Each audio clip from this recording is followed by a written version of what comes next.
Hello guys, मैं Chandan Kumar. Good morning to all of you.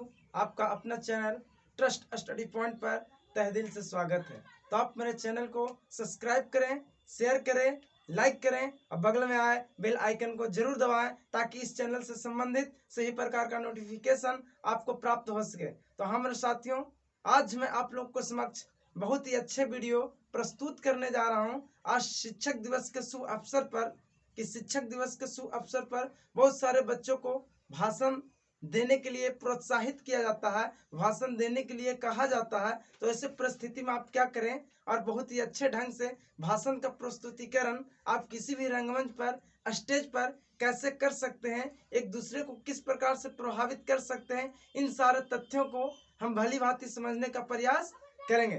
तो हाँ मेरे दोस्तों एवं विद्यार्थियों, आप सभी से मैं बारंबार दरख्वास्त करता हूं, गुजारिश करता हूं कि इस वीडियो को स्किप ना करें और बहुत ही बेहतरीन ढंग से, बहुत ही अच्छे तरीके से स्थिरता पूर्वक इस वीडियो का देखने का प्रयास करें ताकि भाषण देने की कला जो आप में विकसित हो सके। तो हम मेरे साथियों, जैसा कि आप थंबनेल पर भी देख रहे होंगे, जिस प्रकार का ये वीडियो है, आप में बहुत ही विकास होने वाला इस तरह की वीडियो अगर आप देखते हैं। आप तो YouTube पर बहुत सारे चैनल को देखे होंगे, बहुत सारे भाषण को देखे होंगे, सुने होंगे, लेकिन आज जो आपका इस क्षेत्र में पैनी दृष्टिकोण विकसित करवाने जा रहा हूं, ये काफ़ी जीवन में महत्वपूर्ण है। आप किसी भी परिस्थिति में, किसी भी शुभ अवसर पर, कहीं भी रंगमंचों पर आप किस तरह से भाषण को प्रस्तुत करेंगे, एक उत्तेजित करने वाले भाषण को किस प्रकार से देना है, इन सारे चीज़ों को भली भांति समझेंगे।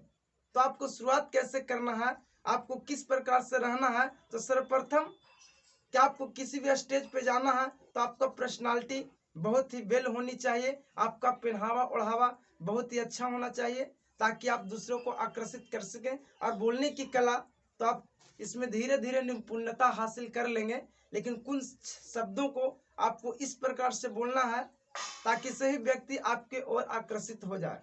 तो सर्वप्रथम किसी भी शुभ अवसर पर, किसी भी दिन का हो, दिवस का हो, है ना, ऐसे परिस्थिति में अगर आप स्टेज पे पहुंचते हैं, माइक के समक्ष पहुंचते हैं, तो बहुत सारे लोगों का, बहुत सारे विद्यार्थियों का कॉन्फिडेंस काफ़ी गिर जाता है। तो कॉन्फिडेंस को गिराए नहीं, कॉन्फिडेंस को बहुत हिम्मत के साथ बनाए रखें, है ना। आपको समझना है कि जो मैं बोलूँगा वो सही बोलेंगे, इसमें किसी प्रकार का दिक्कत नहीं होने वाला। आपके अंदर ये विकसित होनी चाहिए, दृढ़ विश्वास होना चाहिए कि मैं यहाँ पे आया हूँ और यहाँ पे कुछ बोल के ही जाऊँगा। तो अपने आप को, डर को खत्म करें और डरने का प्रयास नहीं करें, क्योंकि कोई आपको वहाँ पे मारने वाला नहीं है, कोई पीटने वाला नहीं है। ये आप दिल में सोच लीजिए कि जो भी करना हम ठीक ही करेंगे। अपने आप में अंतः विश्वास होना चाहिए, फुल कॉन्फिडेंस होना चाहिए। तो आपको शुरुआत कैसे करना है। आदरणीय सभापति महोदय, उपस्थित शिक्षकगण, भाइयों एवं बहनों, दूर दराज से आए आगंतुक सज्जनों, आज बहुत ही खुशी की बात है कि शिक्षक दिवस के शुभ अवसर पर हमें कुछ बोलने का मौका प्रदान किया गया है। जो कुछ भी मैं बोलूँगा उसे आप स्वीकार करेंगे एवं मेरे गलती को क्षमा करने के पात्र होंगे। जैसा कि आप जानते हैं कि आज 5 सितंबर है, जिसे शिक्षक दिवस के रूप में हम लोग मनाते हैं। दिवस दिन का पर्यायवाची शब्द होता है। हर दिन अपना कुछ न कुछ विशेषता रखता है। ठीक इसी प्रकार से आज का दिन भी अपनी बहुत ही विशेषता लिए हुए प्रकट हुई है। भारतवर्ष में कभी 2 अक्टूबर यानी गांधी दिवस, तो कभी बाल दिवस, तो ठीक इसी प्रकार से 5 सितंबर को शिक्षक दिवस के रूप में हम लोग मनाते हैं। आज का दिन, ये जो शिक्षक दिवस मना रहे हैं, ये डॉक्टर सर्वपल्ली राधाकृष्णन के जन्म दिवस के रूप में मनाते हैं, जो 1962 से लगातार शिक्षक दिवस के रूप में हम लोग मना रहे हैं। ऐसे डॉक्टर सर्वपल्ली राधाकृष्णन जी का जन्म 5 सितंबर 1888 को हुआ था और ये भारत के प्रथम उपराष्ट्रपति एवं द्वितीय राष्ट्रपति भी बने। ये बहुत ही अच्छे शिक्षक थे, शिक्षक के सभी गुण इनमें निहित थे। इसीलिए कुछ बच्चों ने इनको जन्म दिवस को मनाने को प्रेरित किया कि सर आपका हम जन्म दिवस मनाएंगे। उन लोग बच्चों ने सोचा कि जन्म दिवस आपका मनाना है, लेकिन डॉक्टर सर्वपल्ली राधाकृष्णन बोले कि अगर इस जन्म दिवस को शिक्षक दिवस के रूप में मनाया जाए तो मुझे और भी बहुत खुशी होगी, है ना। जन्म दिवस को शिक्षक दिवस के रूप में मनाया जाए तो मुझे और भी बहुत खुशी होगी। तो इसीलिए इनके भी प्रयास से 5 सितंबर को यानी इनके जन्म दिवस को शिक्षक दिवस के रूप में हम लोग मनाते हैं। शिक्षक दिवस पर अगर शिक्षा के बारे में चर्चा ना हो, पठन पाठन कार्य क्रिया किस प्रकार से होनी चाहिए, इन सारे तथ्यों पर अगर विचार विमर्श न किया जाए तो ये शिक्षक दिवस के लिए बहुत ही अवहेलना वाली बात होगी। बस शिक्षक दिवस के लिए ये नहीं कि हम पैसा कलेक्ट कर लिए शिक्षक के नाते, कुछ बच्चों से गिफ्ट ले लिए, यही शिक्षक दिवस है, ऐसा नहीं है। शिक्षक दिवस का मुख्य कार्य जो होना चाहिए, शिक्षक दिवस के लिए जो आपको प्रोत्साहित होनी चाहिए, बच्चों को प्रेरणा देनी चाहिए कि किस प्रकार से हम प्रेरित करें। एक शिक्षक का ये परम दायित्व बनता है। एक शिक्षक होने के नाते सही बच्चों को आप सही रूप से एजुकेटेड करें, सही बच्चों को सही मार्गदर्शन प्रदान करें, ताकि आप एक शिक्षक ही नहीं समाज के नवनिर्माता हैं। अब बच्चों को जिस प्रकार से गाइडलाइन करेंगे उसी प्रकार से बच्चों का विकास संभव होगा। पूरे ये सिस्टम जो है, पूरे देश का विकास जो है विद्यार्थियों पर काफी हद तक निर्भर करता है। इसीलिए तो विलियम शेक्सपियर ने कहा था, child is the father of nation. आज के बच्चा ही देश का कर्णधार है, आज का बच्चा ही सब कुछ बनने के योग्य है। देश के बड़े से बड़े अधिकारी तक आज का बच्चा ही बनेगा। चंदन है इस देश की माटी, तपोभूमि हर ग्राम है, हर वाला देवी की मूर्ति, बच्चा बच्चा राम है। बच्चा बच्चा में रामत्व का गुण है, राम है, बस उन्हें तराशने की आवश्यकता है कि आप बच्चों को किस प्रकार से तराशते हैं। तो हम एक विद्यार्थी के रूप में, जैसे कि आप भाषण दे रहे हैं तो उस प्रकार से कहना, हम एक विद्यार्थी के रूप में यही कहना चाहूँगा कि कुछ शिक्षक ऐसे हैं और कुछ विद्यार्थी भी ऐसे हैं जो दोनों पवित्र रिश्ता को बहुत ही अलग ढंग प्रस्तुत किए हैं, पवित्र रिश्ता को अलग बना दिए हैं। ऐसा नहीं होना चाहिए। हम सभी विद्यार्थियों को बहुत ही अच्छे दृष्टिकोण से शिक्षकों को देखना चाहिए, और कुछ शिक्षक जो गलत करते हैं उनसे भी मैं बारंबार दरख्वास्त करता हूं, रिक्वेस्ट करता हूं को भी अपने आप को एक शिक्षक के रूप में प्रस्तुत हों, ताकि पूरे समाज उन पर मुख्य रूप से निर्भर करता है। वैसे शिक्षक अच्छे तरीका से पढ़ाने का प्रयास करें, अब बच्चों को जीवन में कुछ अच्छे लाने का, क्रांतिकारी परिवर्तन लाने का सफल प्रयास करें। गुरु का महत्व काफी महत्वपूर्ण होता है। कहा गया, गुरु गोविंद दो ऊ खड़े, काको लागी पाम, बलिहारी जिंद आपने गोविंद दियो बता, है ना। अगर गुरु जी और भगवान जी सभी एक जगह दोनों आ जाएं तो उस परिस्थिति में बच्चा किन्हें गोड़ लगेगा? तो सर्वप्रथम गुरु जी का। समझिए गुरु का दर्जा कितना महान है, जिन्होंने एक दूसरे के बारे में बताया कि भगवान कौन होते हैं, कौन बताए? गुरु जी ही बताए। इसलिए माता पिता, गुरु, इस के संज्ञा काफी है।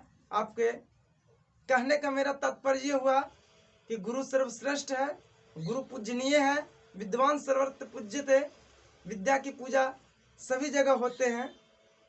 तो विद्या आप में एक बहुत बड़ी गुण है, तो विद्या को धरोहर के रूप में किस तरह से प्रयोग करना है, आप एक शिक्षक के रूप में कैसे इसका यूज करेंगे, बच्चों को कैसे पढ़ाएंगे, इन सारे तथ्यों पर पहले दृष्टिकोण होनी चाहिए, ताकि हर बच्चा समझ सके और विद्यार्थी को भी अपने शिक्षक के प्रति अथाह प्रेम होनी चाहिए, बहुत ही अच्छे ढंग से प्रस्तुत होनी चाहिए। ये नहीं कि बच्चा भी किसी प्रकार से, विद्यार्थी भी किसी प्रकार से शिक्षक को अलग अंदाज में बोल दें, गलत लफ्जों का प्रयोग करें, गलत अल्फाजों का प्रयोग करें, तो ये अच्छा नहीं लगता। और शिक्षक दिवस के शुभ अवसर पर मैं ये भी कहना चाहूँगा कि विद्यार्थी जीवन में अनुशासन का काफ़ी महत्वपूर्ण स्थान है। अनुशासन दो शब्दों के मेल से बना है, अनु और शासन। जहाँ अनु का मतलब क्या होता है?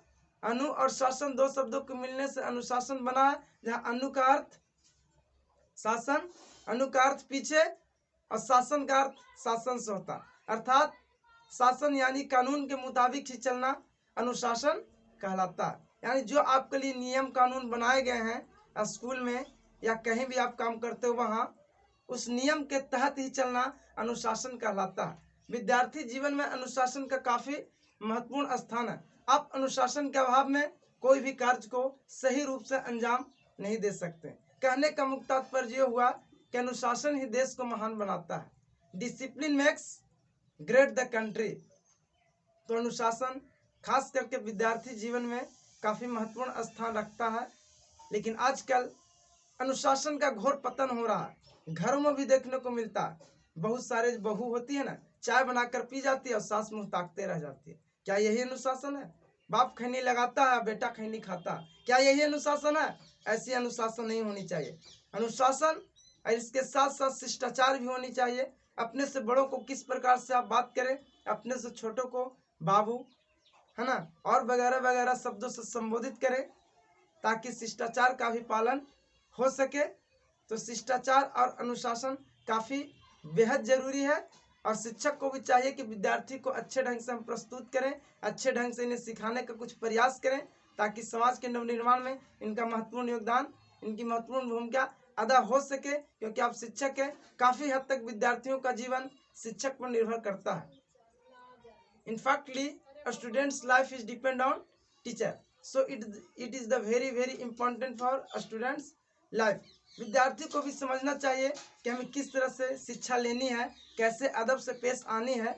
क्योंकि आप सागर से एक लोटा पानी निकाल लीजिएगा तो घटने वाला नहीं है, बस आपको निकालने आना चाहिए। सही रूप से आप इसको खपाएं, कैसे यूज करना है अपने विद्या को, है ना, कहाँ पे क्या बोलना है, इन सारे तथ्यों को समझना है ना। तो शिक्षक दिवस के रूप में हम लोग क्यों मनाते हैं, आप भली भांति समझ गए।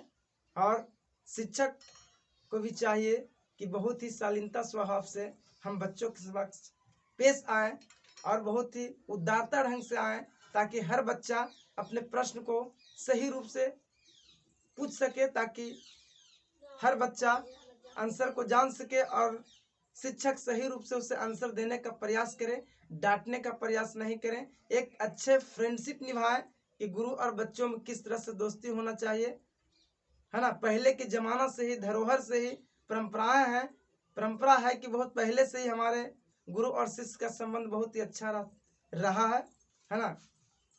वो बहुत दिन पहले की बात है, जब महर्षि धौम का आश्रम में आरूनी पढ़ा करता था। गुरु जी के एक वचन पर बेचारा खेत को जो पटवन हो रहा था वहां चला गया, है ना। गुरु जी कहे जाकर उस मेढ़ को बांध दो, वहां मिट्टी नहीं मिला, बेचारा जाकर के मेढ़ के स्थान पे, मिट्टी के स्थान पर खुद जाकर बैठ गया, यानी सो गया। और ठंड के मारे उसका पूरा शरीर ठिठुर गया, लेकिन बेचारा उठा तक नहीं। जब महर्षि धौम वहां पहुंचते हैं कि बालक आखिर में देर क्यों किया, जब जाते हैं तो देखें कि अरे ये तो मिट्टी के स्थान पर खुद बेचारा बैठा हुआ। ऐसा क्यों किया अरुण? तो सर आपने कहा था ऐसा क्यों नहीं करता, आपके खेत में बारिश चल जाता, पानी चला जाता, दिक्कत था, है ना।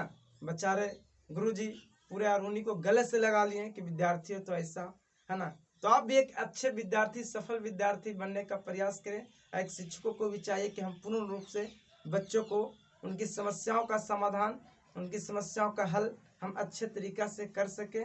तो गुरुजी के लिए थोड़ी सी कुछ मैं बोलने जा रहा हूँ, कुछ उनके लिए मेरा अंतः दिल से कुछ उजागर हो रहा है, जो 2 लाइन का है, कुछ गाना के रूप में। स्वर्ग से सुंदर, स्वर्ग से प्यारा, अपना गुरु का प्यार, गुरु का प्यार न छूटे, गुरु का दरबार न छूटे, गुरु का प्यार न टूटे, गुरु का दरबार न छूटे। स्वर्ग से सुंदर, स्वर्ग से प्यारा, अपना गुरु का प्यार, गुरु का प्यार न टूटे, गुरु का दरबार न छूटे, गुरु का प्यार न टूटे, गुरु का दरबार न छूटे। हमारे दोस्तों, तो और आपको बहुत ही अच्छे वीडियो प्रोवाइड किया जाएगा भाषण से संबंधित। ये प्रारंभिक तौर पर है तो कुछ परेशानियां होती है, तो आप समझने का प्रयास करें। अब बहुत ही अच्छे वीडियो प्रस्तुत किए जाएंगे। विशेष जय हिंद, जय भारत, और अगले वीडियो में